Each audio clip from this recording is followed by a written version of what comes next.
Fala meu povo, estamos começando mais um vídeo e eu gostaria de começar com uma pergunta. Você sabe o que é peronismo? É isso que a gente vai falar nesse vídeo agora.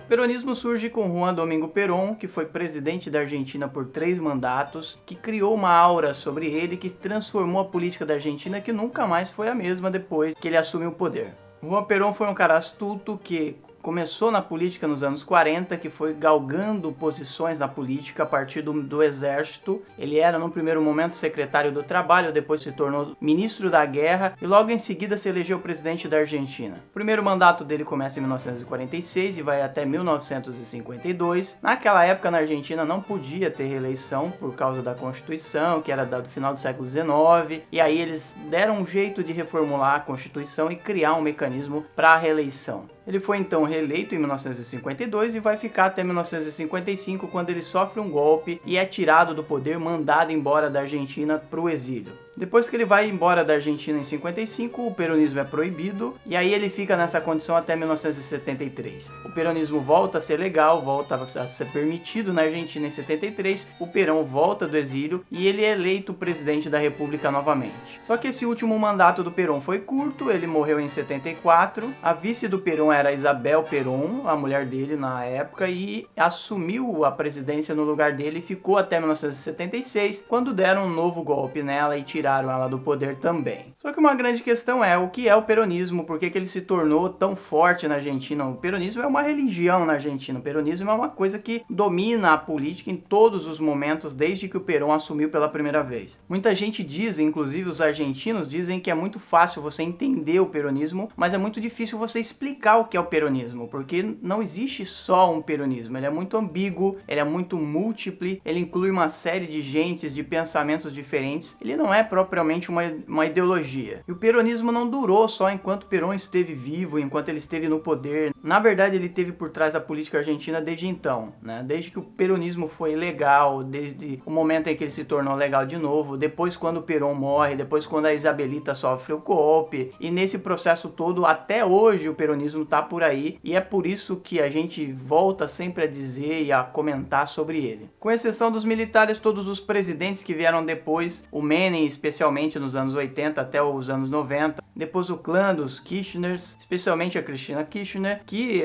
voltou à cena política atualmente com a eleição dela e do Fernandes. E é justamente nesse sentido que muita gente começa a se questionar, até hoje na verdade se questiona, o porquê que o peronismo está por trás de todos esses movimentos. É que na verdade o peronismo é uma coisa plástica, uma coisa que se molda, ele não é exatamente uma ideologia, na verdade não existe uma ideologia peronista. O que existe na verdade, se a gente pode definir dessa forma, é uma ideia geral, de que o peronismo ele é um movimento que procura a justiça social, que procura a melhoria da qualidade de vida das pessoas. Então, se pudesse definir o peronismo de alguma forma geral, é exatamente nesses pontos. Não é à toa que se criou na época do Perón o justicialismo, que virou um partido e que depois é proibido, mas volta nos anos seguintes a ditadura militar na Argentina e que ganha cada vez mais força, que está lá até hoje com a Kirchner, com todo esse movimento do peronismo. Mas como eu disse para vocês, o peronismo é uma coisa muito ambígua, é uma coisa múltipla, ele envolve diversas ideologias diferentes, de esquerda, de direita, e também existe uma grande crítica em torno do que é esse peronismo ao longo dos anos, né? Porque ele se adapta, ele é mais pragmático, ele é mais do momento, ele procura se articular para se manter no poder de alguma forma, ele procura criar um meio de se adequar às diferentes situações. Não é à toa, por exemplo, que o Menem nos anos 80 adota o neoliberalismo, que é uma coisa que supostamente iria contra o peronismo, porque o peronismo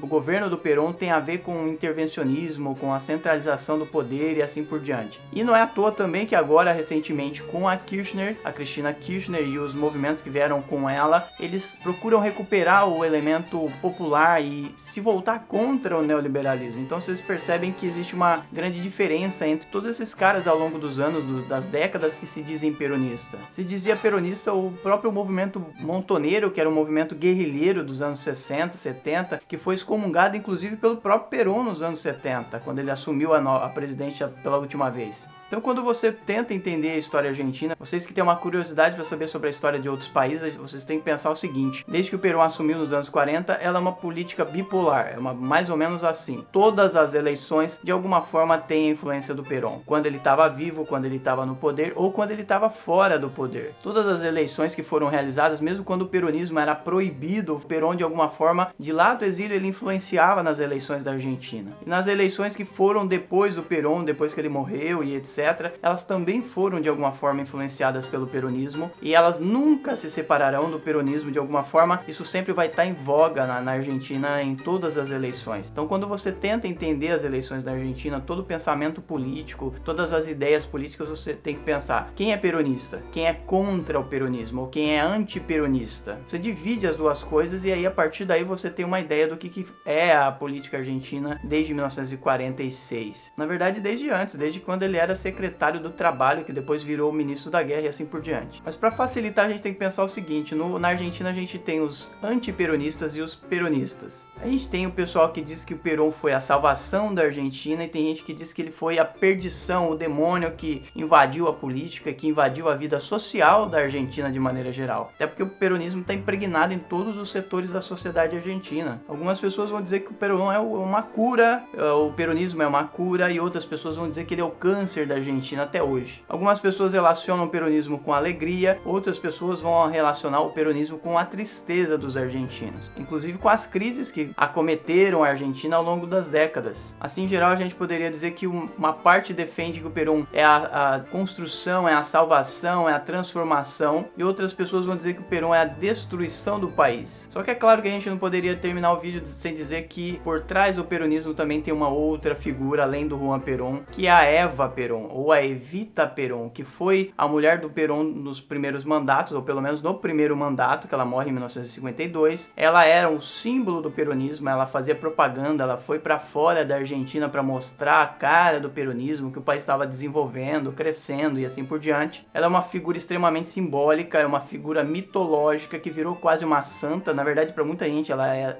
considerada uma santa na Argentina. Você vê a imagem dela em todos os lugares. Eu inclusive já fiz uma biografia, se vocês quiserem ver, vai estar aqui no card em cima. Outras informações estão no blog também. Se vocês tiverem curiosidade para saber um pouquinho mais sobre a Eva Perón, vão lá no blog, procurem o vídeo que eu estou comentando com vocês, e aí vocês vão ter uma ideia do que é a Eva Perón na política argentina. Muita gente diz que sem a Eva Perón, sem a Evita, o Juan Perón não teria tido tanto destaque, ele não ganharia tanta visibilidade quanto ele ganhou. E aí, juntando a imagem do Perón, juntando a imagem da Evita, juntando todo esse pessoal que ao longo das décadas foi reivindicando o peronismo, a gente poderia dizer o seguinte: que não existe um peronismo, mas existem vários peronismos, existem peronismos. Gente de diferentes ideologias que vão se juntando a esse movimento ao longo dos anos, que vão se sucedendo e criando uma aura em torno de um movimento que é muito mais amplo, que é muito difícil de ser entendido, mas ao mesmo tempo é muito fascinante, porque envolve os anti e os prós, e aí a gente tem essa política argentina que é inseparável do peronismo até hoje. Então é isso, espero que vocês tenham gostado do vídeo. Se tiverem dúvidas, tiverem comentários, vamos trocar uma ideia sobre o peronismo. Se vocês gostaram, compartilhem, curtam, mandam para os amigos de vocês. Só para lembrar também que agora a gente está no Apoia-se. Se você quiser apoiar o nosso canal, apesar do canal ser pequeno ainda, você fique à vontade, a gente vai agradecer bastante, porque é muito difícil fazer esse trabalho quando é um canal pequeno. Sugestões são muito bem-vindas de temas de vídeos ou qualquer coisa parecida para melhorar o canal e assim por diante, beleza? Um abraço para vocês, tchau!